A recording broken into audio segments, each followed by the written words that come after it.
Hola, ¿qué tal? Bueno, vamos con otro programa de preguntas y respuestas. Ya sabéis que si queréis ayudarnos, si no estáis suscritos, por favor, suscribiros al canal, dándole simplemente a la tecla.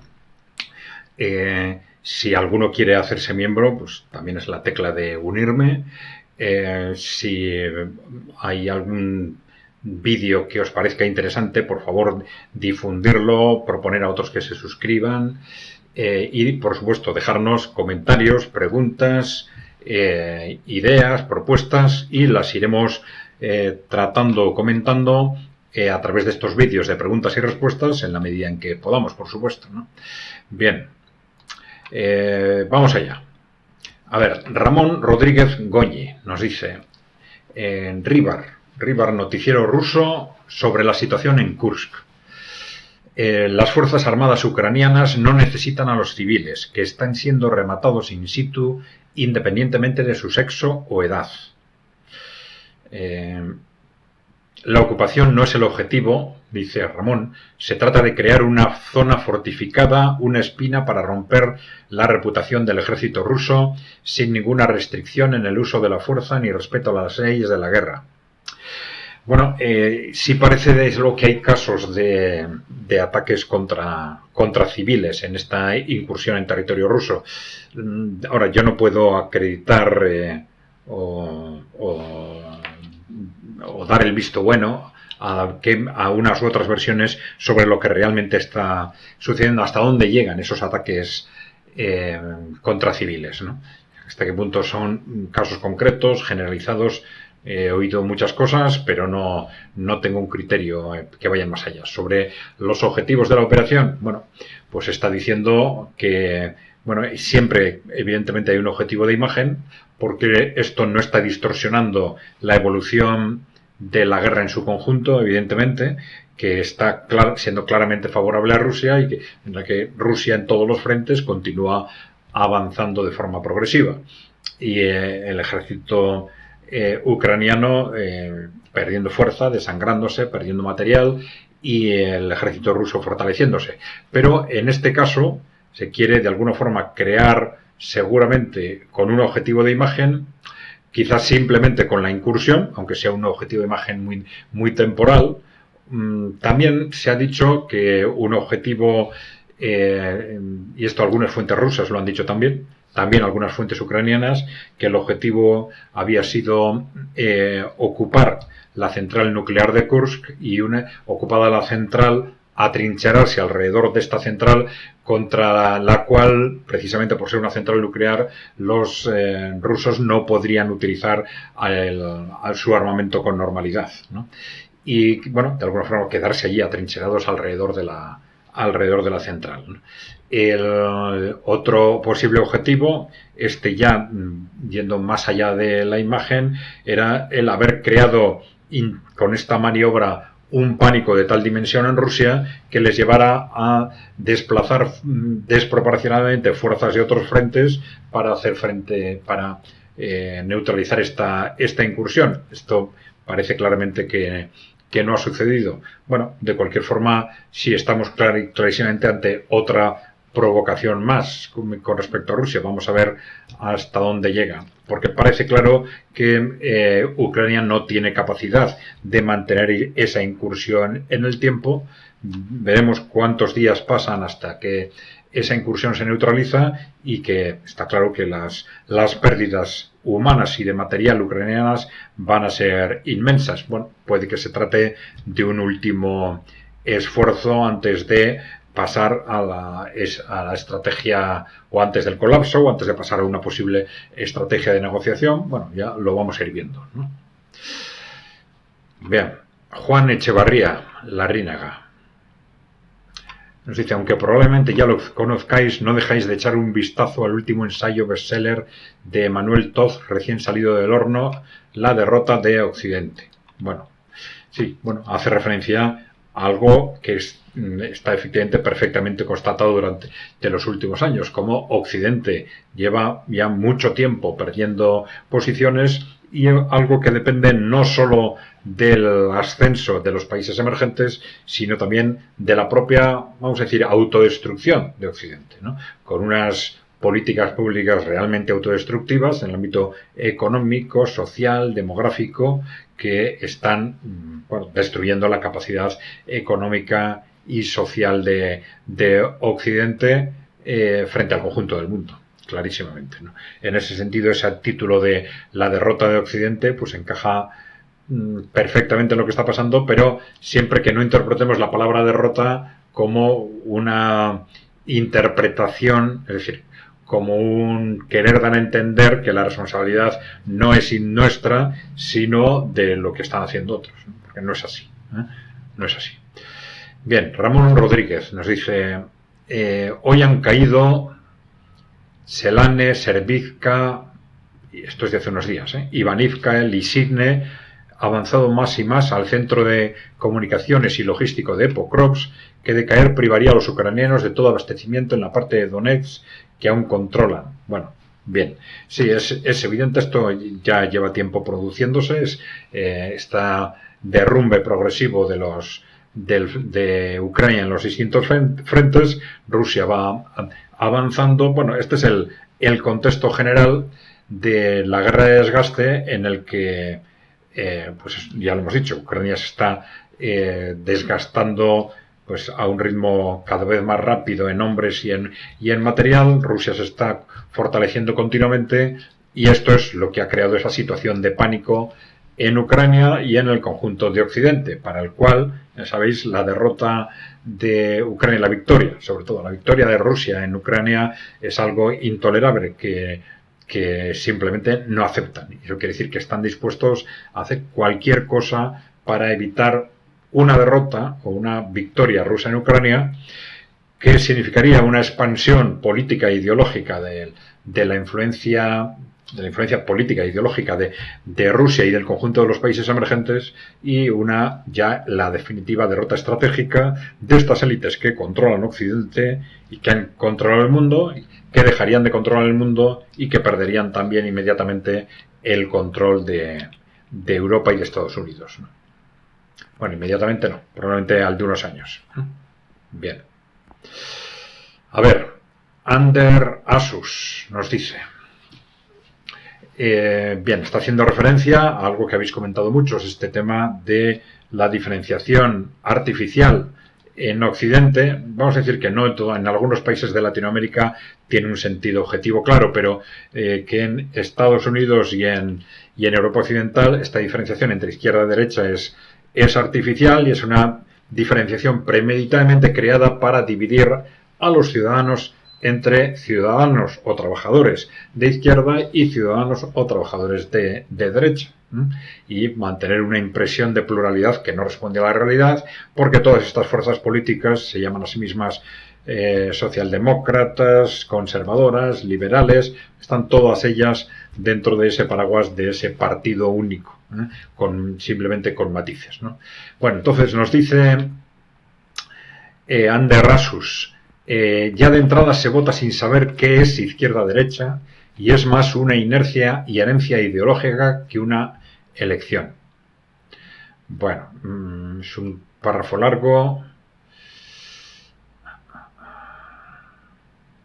Habla de la importancia de la educación para saber lo que se quiere a la hora de votar y si se merece o no el voto de alguno, dice, de los ineptos que nos dan para elegir, en vez de tener como criterio una herencia ideológica de la que reniega solo quien ha sido penetrado eficazmente por la propaganda de un rival ideológico o su ideología. Bueno.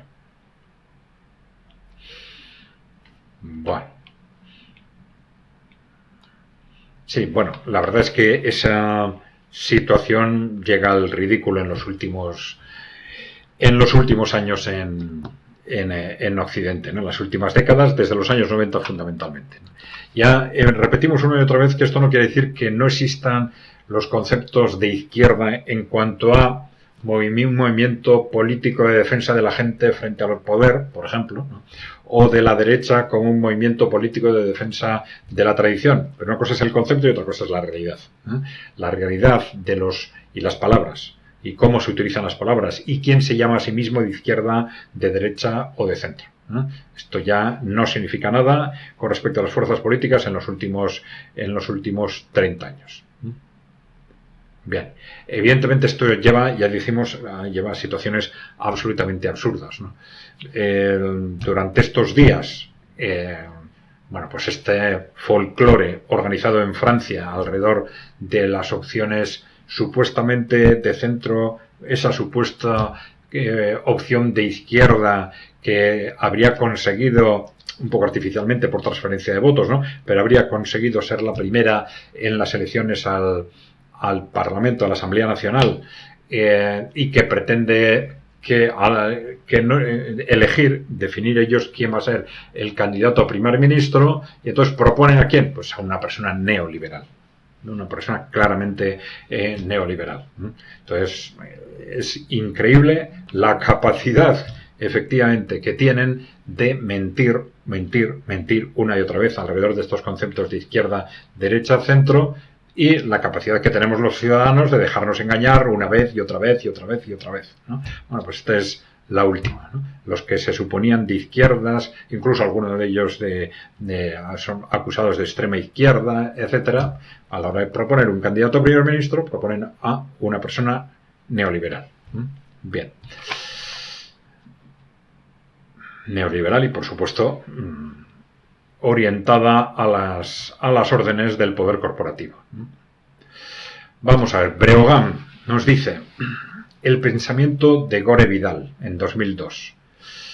Sí, esto habla sobre, está haciendo referencia a este vídeo en el que cuestionábamos que Estados Unidos sea una democracia, ¿no? Y efectivamente en esta cita de Gore Vidal se hace también referencia a los orígenes de Estados Unidos. Dicen, nunca hemos tenido una democracia ni nada que se le pareciera, y tampoco nos lo hemos propuesto. Los padres fundadores temían a la democracia y temían a la monarquía, y por eso deseaban una república donde fuera seguro para los hombres blancos de negocios hacer sus negocios.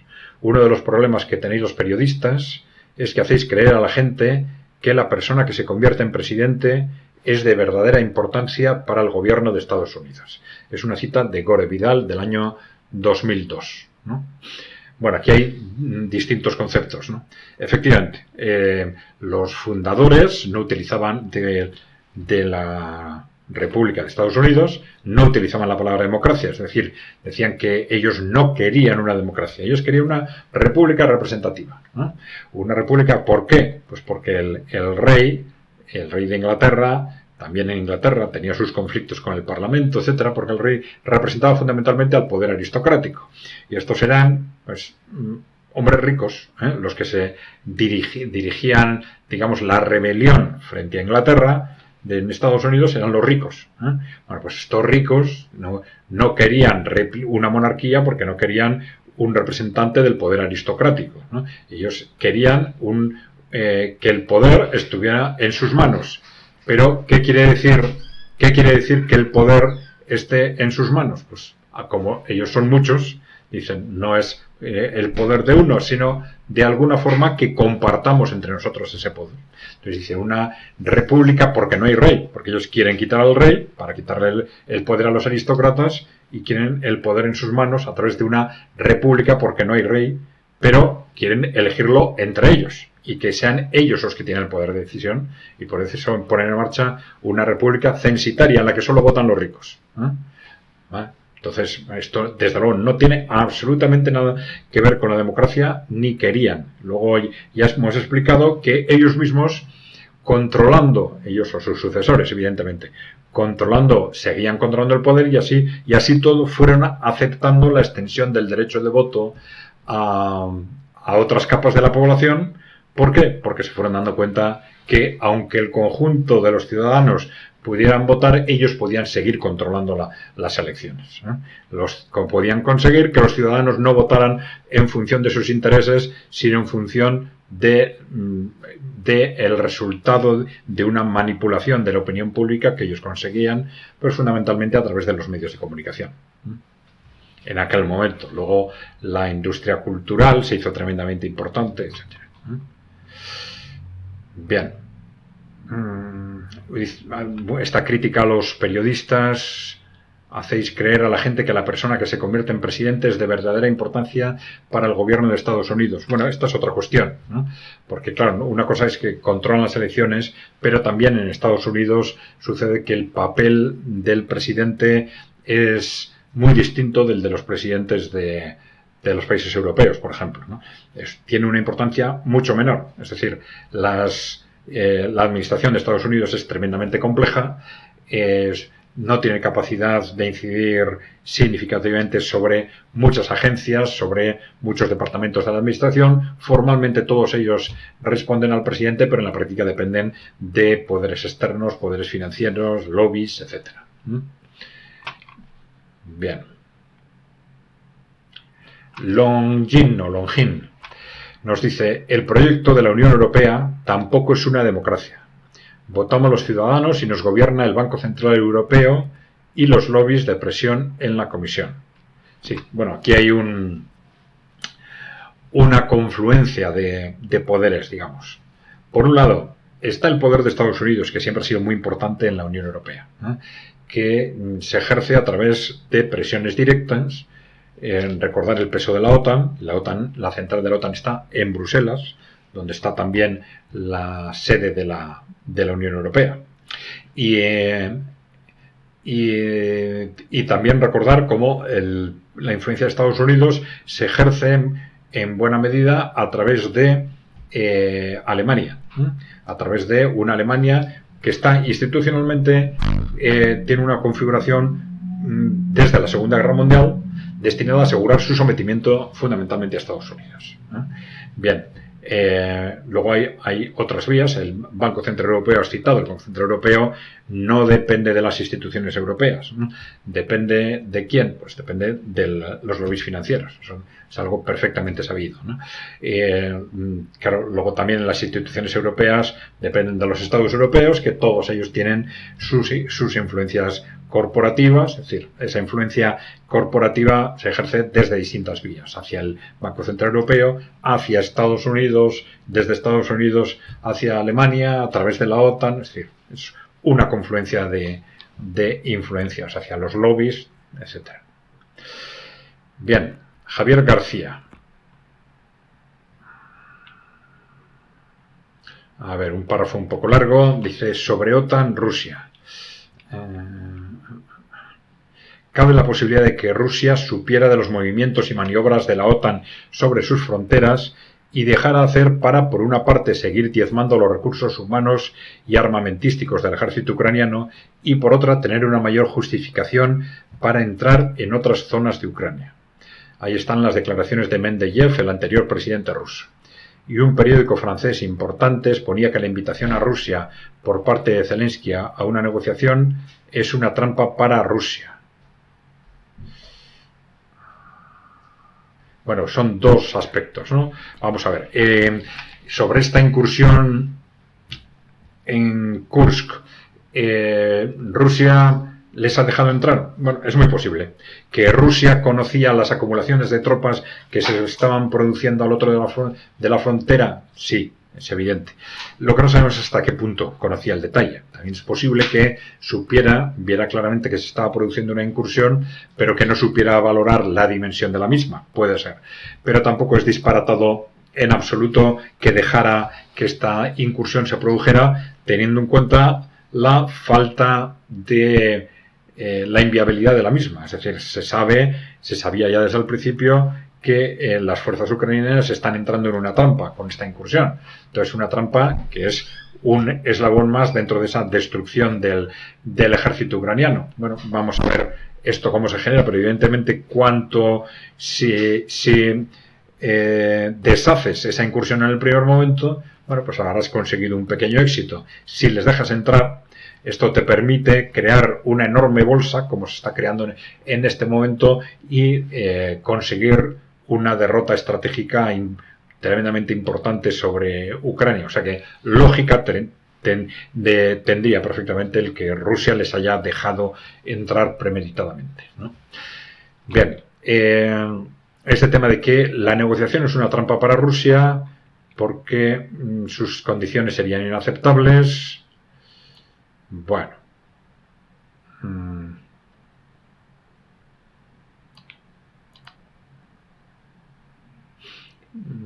bueno, vamos a ver, por estas condiciones, efectivamente, ya estamos diciendo que a Rusia en este momento es el peor momento para la negociación desde la perspectiva de los intereses estratégicos de Rusia, porque Rusia ha invertido enormes esfuerzos en esta guerra de desgaste y es cuando, como consecuencia de esa guerra de desgaste, se produce el colapso definitivo de las fuerzas ucranianas, el momento en que rentabilizan toda esa inversión. Es decir, abrir ahora una mesa de negociación no tendría sentido estratégico desde el punto de vista desde el punto de vista de Rusia. Al contrario, sí podría tenerlo desde el punto de vista de Ucrania si Ucrania actuara en función de los intereses del país. Pero ya sabemos que esto no es así. Y los intereses de la OTAN son evitar a toda costa una victoria estratégica de Rusia en Ucrania, porque están viendo que esto es el final para ellos, el final, porque esa victoria estratégica de Rusia supone, ya lo hemos dicho, una enorme expansión de la influencia política e ideológica de Rusia y del conjunto de los países emergentes en Occidente, y entonces supone no solo perder el control del mundo, que están perdiendo, sino también el control de Occidente. Supone, digamos, el desastre para ellos personalmente, para esos poderes corporativos. Bien, sobre Inglaterra y otros países en circunstancias similares, el objetivo es dividir, enfrentar, desviar la atención y justificar mayor control y censura social de quien disienta de sus planes. A ver, creo que está haciendo referencia aquí a lo que está sucediendo en Gran Bretaña en este momento, con estos enfrentamientos en la calle entre musulmanes y, vamos a decir, y nativos, fundamentalmente, y que han sido curiosamente, sorprendentemente, muy azuzados desde el primer momento por la prensa.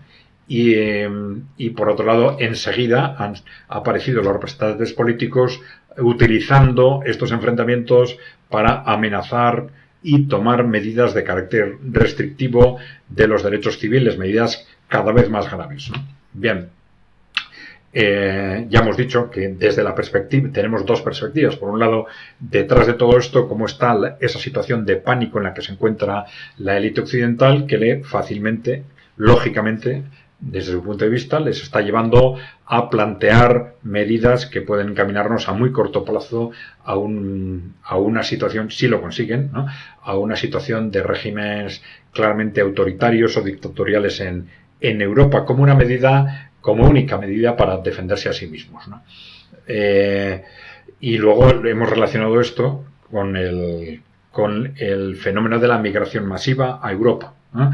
Recordando que estos fenómenos ya desde el siglo XIX en el movimiento obrero se detectaba perfectamente cómo tienen dos objetivos: un objetivo de disposición masiva de mano de obra barata y otro objetivo en el segundo plazo de división de los ciudadanos, de los trabajadores, enfrentándolos entre sí, y es muy significativo estos análisis del movimiento obrero, en concreto como Marx explicaba que los mismos empresarios que traían a estos trabajadores para enriquecerse artificialmente contratándolos o sin salario o con salarios bajísimos, y cómo estos mismos empresarios eran los que luego financiaban a unos y otros grupos de trabajadores para que se enfrentaran, para que se mataran entre ellos.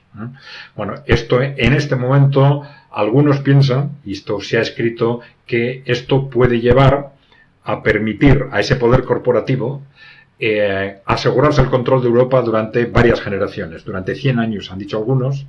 ¿Gracias a qué? Pues gracias a que ese enfrentamiento entre las personas va a hacer que los ciudadanos no vayan, y esto lo estamos viendo claramente en estos conflictos que están estallando en Europa. No son conflictos contra los verdaderos responsables de lo que está sucediendo, no van contra los empresarios que explotan a los trabajadores inmigrantes, no van contra los responsables políticos que han creado esa situación, no, van contra los trabajadores inmigrantes.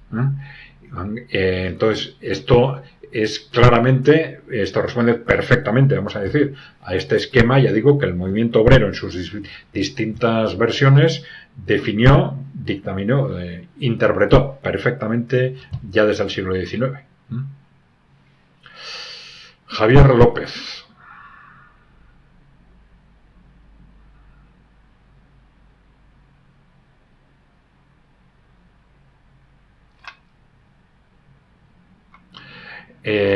No sé si entiendo muy bien lo que quiere decir. Vamos a ver.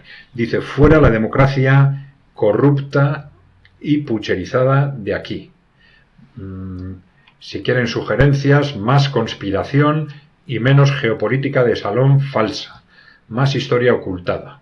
Hagan una criba a su racional estilo de estos temas. Vamos a ver. Yo creo que la racionalidad nunca hay que dejarla a un lado. Si saltamos de la racionalidad a la emotividad, y siempre decimos que los seres humanos siempre es inevitable que utilicemos tanto los instrumentos racionales, la razón como la emoción, para interpretar la realidad. La razón nos puede llevar hasta un determinado punto, pero a partir de ahí no tenemos argumentos racionales y tenemos que actuar en base a argumentos emotivos, vamos a llamarlos así, emocionales. Vamos a ver, pero otra cosa es que renunciamos al análisis racional. Yo creo que independientemente de que pensemos que hay, todo indica probablemente que hay, además de lo que sabemos, más allá de lo que sabemos, que hay, fuerzas que se mueven sin que nosotros lo conozcamos, pues tomando determinadas decisiones. Podemos intuirlo, pero siempre, digamos, limitando el impacto de lo que no sabemos, no dejándonos arrastrar por las emociones o por las intuiciones. Vamos a intentar racionalizar al máximo, y ese es, en el caso de Kite Center, lo siento Javier, pero este es un compromiso claro, intentar maximizar el esfuerzo de racionalidad, que es lo que hace más difícil que nos manipulen, porque las emociones se manipulan muy fácilmente por parte de quien controla los medios de comunicación. Entonces hay que llevar la razón, el análisis racional, el análisis de la realidad hasta donde podamos, y a partir de ahí, donde no podamos, pues ya no tendremos más remedio que utilizar pues la intuición, etcétera, Vale. Vamos a ver. Jaime habla sobre el engaño de hacernos creer que vivimos en democracia. Bueno, se está refiriendo a lo que hicimos sobre la democracia en Estados Unidos. ¿Por qué hemos hecho sobre Estados Unidos? Porque evidentemente sucede algo similar en Europa Occidental y en buena parte de América Latina, Pero en el caso de Estados Unidos es especialmente dejarlo claro, porque repetidamente, no solo ellos, sino los medios de comunicación y muchos analistas hablan repetidamente de la gran democracia del mundo, la democracia de referencia del mundo, y se atreven constantemente a dar carnets de quién es demócrata y quién no, y a dividir el mundo entre demócratas, autoritarios, dictaduras, en función de su propio criterio, cuando ellos en absoluto son ni han sido nunca una democracia. Algunos dicen, no, es que el sistema político de Estados Unidos ha degenerado, y es cierto que ha degenerado, porque ahora ya no es solo que no sea una democracia, sino que hay una élite, como en Europa, que está destruyendo el país desde hace 3-4 décadas, pero es que democracia no ha sido nunca. Que quede claro, Estados Unidos no ha sido nunca, y probablemente tampoco Europa Occidental. Bien, entonces esto es muy importante dejarlo claro. Alguien dirá, pero entonces, ¿quiénes son democracias? Bueno, eso es otra cosa. Es muy posible, ya dijimos que democracia pura no existe en ninguna parte, en el sentido de que gobierne el pueblo en cuanto tal. Otra cosa es que las estructuras políticas consigan que se defiendan o no los intereses de los ciudadanos, y que la clase política tome las decisiones más o menos de acuerdo con los intereses de los ciudadanos, con determinados grados. Pero bueno, probablemente la democracia es un proyecto, es un proceso, de ir avanzando hacia, o no, algunos van en retroceso, de ir avanzando, hacia una mayor capacidad de representatividad de los intereses de los ciudadanos, pero desde luego no puede ser un argumento para dividir al mundo entre quienes son demócratas y quienes no, y mucho menos si ponemos en un bando algo tan descaradamente plutocrático, tan descaradamente oligárquico como es Estados Unidos, ¿no? Bueno.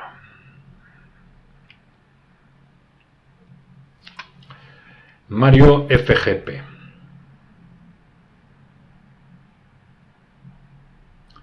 Escribe desde Málaga, dice: la pregunta es sobre el contexto de democracia en España. La abstención en unas elecciones puede ser consciente o pasiva. ¿Qué opinión le merece o te merece esta actitud? ¿Cree que en cualquier caso se debería siempre participar en el sistema y definirse hacia algún partido o al menos votar en blanco? ¿Es una falta de responsabilidad no hacerlo? Bueno, nunca hemos llegado hasta ese punto, ¿no? Vamos a ver, la voluntad de cambio puede expresarse seguramente de formas distintas, ¿no? Y puede haber circunstancias en el mismo país en las que sea importante dejar claro que ninguna de las fuerzas políticas va a cambiar nada significativamente y que es importante dejar claro pues la oposición al sistema, sea a través del voto en blanco, de la abstención, del voto nulo, eso. O puede ser que en el mismo país pues haya matices entre unas fuerzas y otras en los que yo puedo pensar, no hay democracia, las fuerzas son parecidas, pero incluso aun siendo parecidas son algo distintas y ese algo distintas me justifica el votar a favor de uno o de otro. Yo ahí no tendría un prejuicio previo sin haberlo analizado no solo el caso del país concreto, sino el momento político concreto, ¿no? Esto puede cambiar de unas elecciones a otras, ¿no? Vale.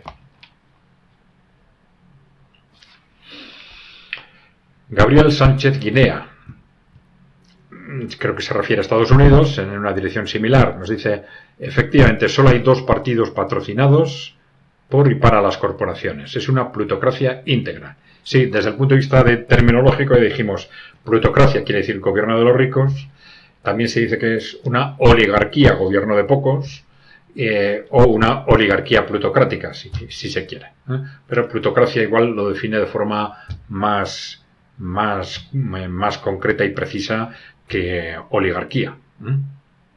Bien. En el caso europeo nosotros solemos hablar también de Estados Unidos, del partido único, un sistema de partido único en el que formalmente hay partidos distintos, pero todos ellos configuran, bueno, no todos, vamos a decir, los partidos mainstream, los partidos de orden, los partidos clásicos, que se llaman a sí mismos conservadores, socialdemócratas, liberales, democristianos, y en la práctica son todos el partido único. En lo importante están todos de acuerdo. ¿Qué es lo importante? Lo repetimos.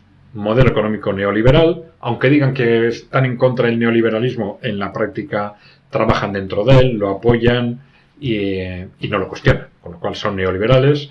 En geopolítica, atlantismo, globalismo, todos ellos, y en el ámbito sociocultural entran todos dentro del ámbito del posmocapitalismo. ¿Qué es que entra dentro del posmocapitalismo? El posmofeminismo, el catastrofismo climático, la manipulación de las minorías sexuales, la explotación sistemática de la población migrante y sí, el individualismo y la destrucción comunitaria. La destrucción o el debilitamiento comunitario, si queréis. Bien.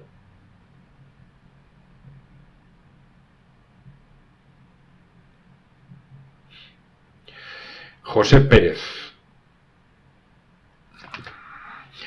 ¿Considera un cambio en las empresas de información haber añadido imágenes de las cárceles israelíes? Vamos a ver. No tengo del todo claro qué es lo que hay detrás de estos movimientos, pero hay una parte de Occidente muy relacionada con las élites corporativas, con el poder corporativo, que desde el punto de vista de imagen se ha posicionado muy claramente frente a las políticas del gobierno de Israel en Gaza. Bien, es una parte del poder corporativo occidental, también de fuerzas políticas, gobiernos, etcétera, que tienen muy buenas relaciones con lo que ahora es la posición en Israel, no con el actual gobierno. Bien, pero también es cierto que tampoco se cuestiona en el fondo, es decir, estos movimientos se compatibilizan con el hecho de que los gobiernos europeos colaboren estratégicamente, militarmente, económicamente con Israel. Esto es evidente en el caso de Estados Unidos, pero bueno, puede haber una cuestión de imagen, es decir, sabiendo que capas importantes de la población están claramente en contra de lo que está sucediendo, pues intentan de alguna forma no crear una ruptura con esas capas de la población que pudieran escaparse del sistema de partido único.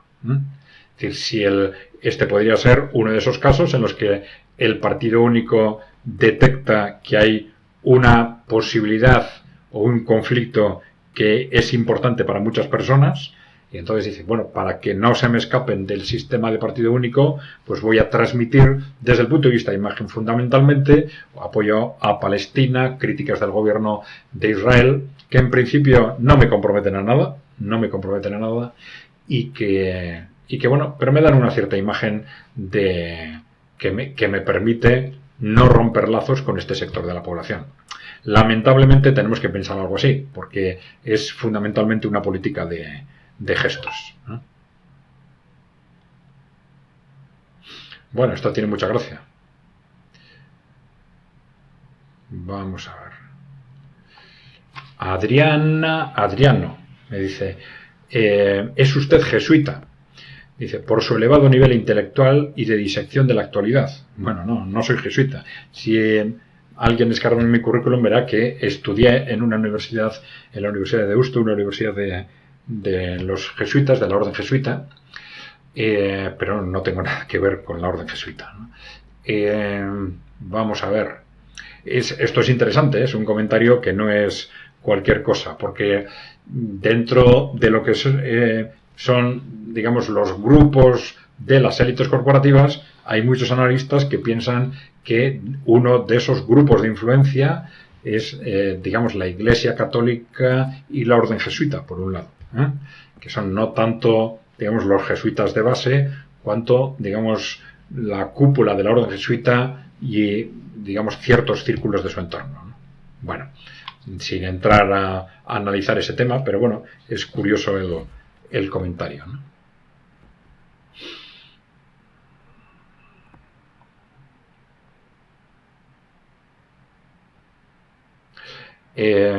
Miquel Arana nos dice, sí, está hablando sobre migración, inmigración.